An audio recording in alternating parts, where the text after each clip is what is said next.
আমি এতিয়া মোবাইল ৰিচাৰ্জৰ নামত অধিক টকা ব্যয় কৰিব লাগিব নেকি, খৰচী হৈ পৰিব নেকি আমাৰ মোবাইল পেকসমূহ, এনে এক চৰ্চা চলি আছে। আজি আমি সেই বিশেষ চৰ্চাটোৰ ওপৰত আমি চৰ্চা কৰিম আৰু সবিশেষ তথ্য আমি আপোনালোকৰ সন্মুখত দাঙি ধৰিবলৈ চেষ্টা কৰিম। গতিকে ভিডিঅ'টো শেষলৈকে চাই থাকিব বুলি আশা কৰিলোঁ।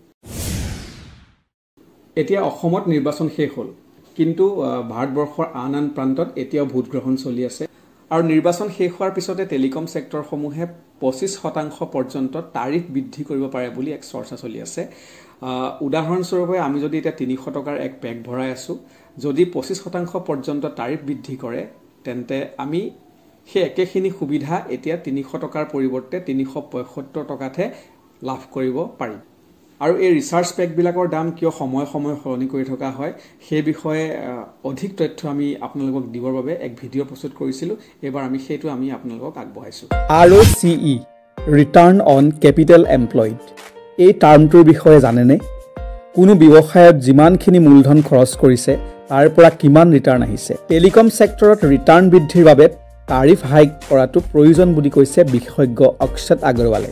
এভাৰেজ ৰেভিনিউ পাৰ ইউজাৰ, ইয়াৰ অৰ্থ হৈছে টেলিকম কোম্পানীসমূহে তেওঁলোকৰ প্ৰতিজন গ্ৰাহকৰ পৰা গড়ে কিমান টকা উপাৰ্জন কৰে। তথ্যমতে জিঅ'ই তেওঁলোকৰ প্ৰতিজন গ্ৰাহকৰ পৰা 181 টকাকৈ গড়ে উপাৰ্জন কৰে। সেইদৰে এয়াৰটেলে তেওঁলোকৰ প্ৰতিজন গ্ৰাহকৰ পৰা 203 টকাকৈ গড়ে উপাৰ্জন কৰে। কিন্তু এতিয়া এই পৰিমাণ বৃদ্ধিৰ বাবে চেষ্টা কৰিছে টেলিকম কোম্পানীসমূহে। এয়াৰটেলে এই পৰিমাণ বৃদ্ধি কৰি 257 টকা কৰিব পাৰে, আনহাতে জিঅ'ই এই পৰিমাণ 212 টকালৈ বৃদ্ধি কৰিব পাৰে।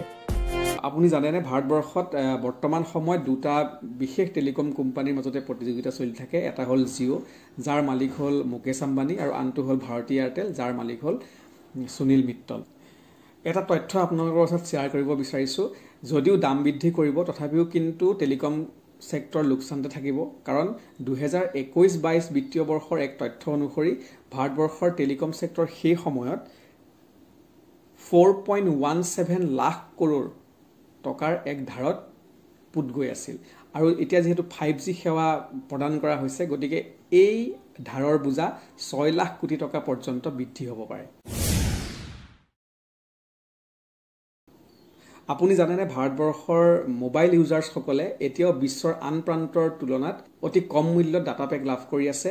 ভাৰতবৰ্ষৰ ব্যৱহাৰকাৰীসকলে গড়ে 1 GB ডাটাত মাত্ৰ 13.98 টকাহে ব্যয় কৰিব লাগে, যি আন দেশতকৈ বহু কম। যদি আমি তুলনামূলকভাৱে চাওঁ, চীন, আমেৰিকা যুক্তৰাষ্ট্ৰ আৰু ইউকেৰ গ্ৰাহকসকলে ভাৰতবৰ্ষৰ গ্ৰাহকসকলৰ তুলনাত প্ৰায় 33 গুণ অধিক ধন ব্যয় কৰিহে 1 GB ডাটাৰ সুবিধা ল'ব পাৰে। গতিকে আপুনিও ভাবি চাওক ভাৰতবৰ্ষত এতিয়াও কিমান কম হৈ আছে ডাটা পেকবিলাকৰ দাম।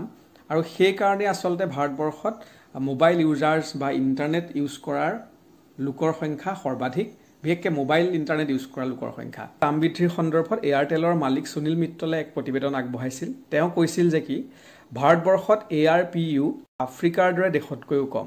সাধাৰণতে ইয়াৰ পৰিমাণ 300 হ'ব লাগে। ব্ৰোকাৰেজ এক্সিছ কেপিটেলৰ এক প্ৰতিবেদন অনুসৰি অপাৰেটৰসকলৰ দ্বাৰা প্ৰায় 25% অৰ্থপূৰ্ণ বৃদ্ধি সোনকালেই হোৱাৰ সম্ভাৱনা আছে। এই বৃদ্ধিৰ কাৰণ হৈছে এক স্থিৰ প্ৰতিযোগিতামূলক পৰিৱেশ, গধুৰ 5G বিনিয়োগৰ পিছত লাভজনকতা বৃদ্ধিৰ প্ৰয়োজনীয়তা, চলিত চৰকাৰী সমৰ্থন।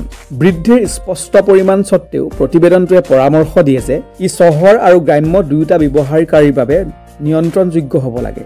নগৰীয়া পৰিয়ালবোৰে মুঠ ব্যয়ৰ 3.2%ৰ পৰা 3.6% লৈ টেলিকম বৃদ্ধি হ'ব লাগে, আনহাতে গ্ৰাম্য গ্ৰাহকৰ বাবে ব্যয় 5.2%ৰ পৰা 5.9 লৈ বৃদ্ধি হ'ব লাগে। আমি বহুতেই জানো বিভিন্ন সময়ত বহু টেলিকম সেৱা আমাৰ মাজত উপলব্ধ হৈছিল, যেনেকৈ এয়াৰচেল, আইডিয়া, তেনেকৈ বহু আছিল। কিন্তু এতিয়া সেইসমূহ প্ৰায় পাহৰণিৰ গৰ্ভত, কাৰণ লোকচান ভৰি সকলো আচলতে বৰ্তি থকাটো সম্ভৱ নহয়। আৰু যিহেতু দাম বৃদ্ধি কৰিছে, গতিকে গ্ৰাহকৰ সুবিধাৰ কথাও চিন্তা কৰিব লাগে, লগতে সেই প্ৰতিষ্ঠানসমূহ যাতে বৰ্তি থাকিব পাৰে সেই কথাও নিশ্চয় সকলোৱে চিন্তা কৰিব লাগে বুলি ভাবিছোঁ। আজিলৈ ইমানেই, পৰৱৰ্তী ভিডিঅ'ত পুনৰ লগ পাম।